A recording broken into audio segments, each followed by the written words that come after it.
Three-quarters of the early childhood sector have written to the Education Minister demanding an urgent meeting over the government's budget boost. They say the expansion of free ECE hours is unworkable and will see childcare fees increase and centres close.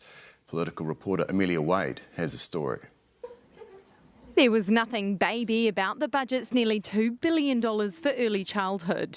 We're actually really thrilled about the 20 hours being extended to 2-year-olds. But there is always a but. The difficulty we have is the conditions that are being wrapped around that funding. Newshub's director Kelly Seberg says the big issue is the number of little people to teachers. 20 hours free is only funded at a ratio of 1 teacher to 10 2-year-olds. And that's just simply unsafe and it's simply not quality. Kelly says in reality there are more teachers looking after fewer kids.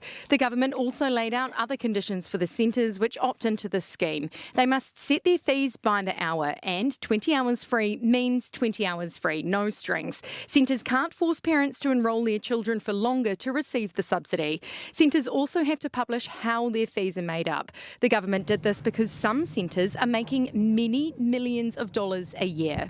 There is in no way is there an aspect of profiteering involved in this at all, because this doesn't work for anybody. It does make a big difference to households.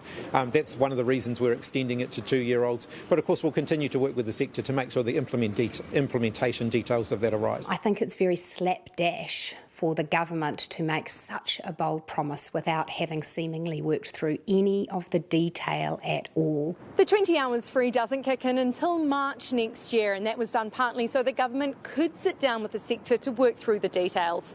But some want the entire funding model reviewed and rewritten. Because currently it is very complicated. Academic Sue Cherrington says the system is currently framed around caring for children while their parents are at work, instead of being focused on what children need, which could be early childhood learning for a few hours or days a week. What I think the sector needs is a comprehensive review of the early childhood funding model. A challenge to the government to reform yet another sector. Amelia Wade, Newshub.